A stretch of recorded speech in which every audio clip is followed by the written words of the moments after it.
YouTube, what is good? It's your man Ribs from Doing Film Things. Every single week I drop a new video about film photography, so if that's your thing, definitely go ahead and subscribe. This week we're going to be talking about the Cinestill Powder kit for C41 home developing.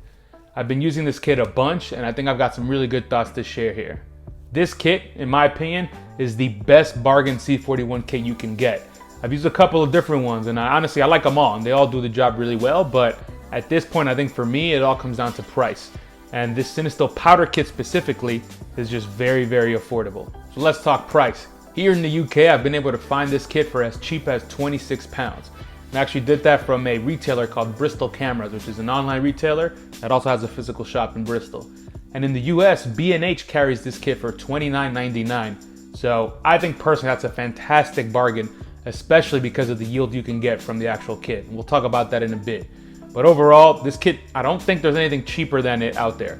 I've been using historically the Technol kit, which is definitely a bit more pricey. And it is also a liquid kit, which makes it heavier, which means it might ship for more expensive. So the Cinestill Powder kit is very, very light. It comes just kind of like a silver pouch. It's very, very cheap and light. So it ships very well. I think most companies even offer free shipping when you order it. And therefore, it's definitely very affordable all in all. And overall, like I said, I haven't really noticed a difference in the output with this kit versus other more expensive kits. They all really kind of give me the same exact result. And I think the only difference is that some other kits come with more volume. So you can, over the course of time, develop a lot more film without having to replenish your kit. Whereas with this one, it's just one 1 liter batch with 2 different bats. And that's about it. It basically lasts as long as you can make it last. All right, so how does this kit work? Well, basically, there are 3 specific ingredients in the kit. The first one is your powder for your developer. And this one's very straightforward. You just mix it with water until it is nice and thoroughly dissolved, and then you top it off to get a 1 liter solution. The bleach fix bath is very simple as well, but it's got a little bit of an extra step. So there's 2 different powders, and basically you mix the first one, mix it up, and then you mix the second one in, mix that up again, and then you basically start to go like this with 2 different containers. And you want to basically aerate it and kind of go back and forth between the 2. And that'll give you an endothermic reaction. I have no idea what that really means and I don't really care, but the point is that allows for the chemicals to properly mix, and you could even hear them fizzing a bit as well if you put your ear to it. Basically, I think this is the best way to get the chemicals to mix for that bleach fix bath. So at the end you end up with 2 specific baths. Of course you got your developer and your bleach fix as a combination. And of course there's no stabilizer in this particular kit.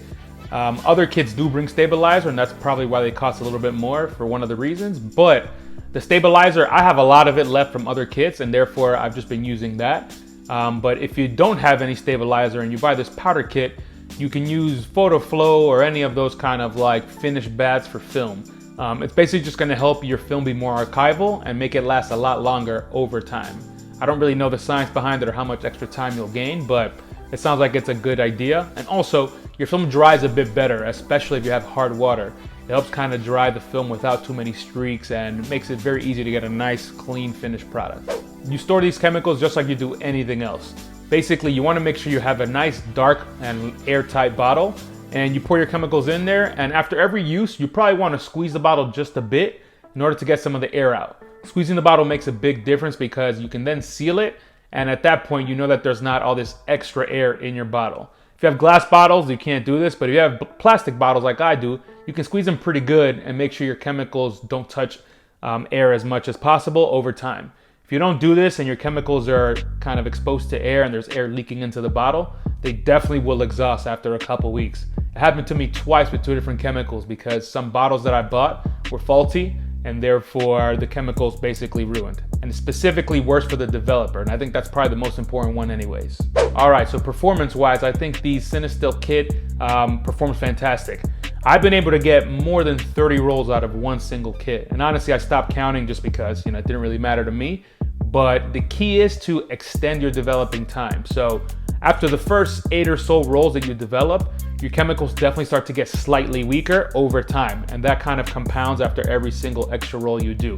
So what I do, and this was on a recommendation from one of my friends, you basically add 5 to 10 seconds to your developing cycle, and that will make it so that every time you develop, it's going to get longer and longer, but the chemicals, since they're a bit weaker, will be exposed to the film even longer, giving them a bit more of a chance to properly develop your film.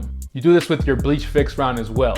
And I think at the end of my last batch that I just recently turned over, like I said, I got more than 30 rolls out of there, and basically my developing time was up to like 7 minutes or so, which is quite long, which is ultimately why I decided to switch and get a new kit. But it still worked great. And if you're trying to really maximize your bang for your buck, this is definitely a great way to do it. Interestingly enough, the last kit I had, I bought on June 29th. And the newest kit that you see me mixing up in this video, I just got yesterday. So yesterday was October 9th, I believe. So that's over 3 months of activity right there. That's a lot of film developing and a lot of time. And these chemicals for sure are weaker after all this time and all this use, but they still work really well, especially if you keep track of your times, like I said. So I think this is a great bet. And I don't think this is unique to the Cinestill kit. This probably is the case for Tetanol and any other kit you use. But the point is, if you properly store your chemicals and you extend your developing time accordingly, you can get a lot out of your chemicals over time. Last thing to say is that I actually definitely lost some liquid volume, just, in kind of pouring in and out and washing the film and all of that. Over time, you do lose a bit of volume. So for me, at the end of my use of my last batch, I basically was only developing 1 roll at a time, which is very inefficient as well. Just because if I put 2 rolls in the tank, I was afraid that I wouldn't have enough liquid to cover the volume necessary. So I decided to just go 1 at a time and make sure I didn't mess up my film.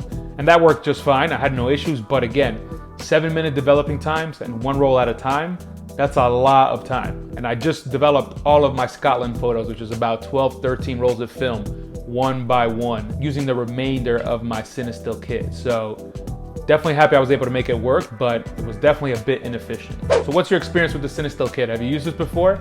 I'm pretty happy with it, but I'm curious what you all think out there, since I'm sure a lot of you have used this kit and other kits. Let me know in the comments. So that's the video for today. I hope you enjoyed it, and I hope you learned something here. If you did, please go ahead and like the video. And of course, don't forget to subscribe to my channel if you want to see more videos like this and others that I'll put out in the future.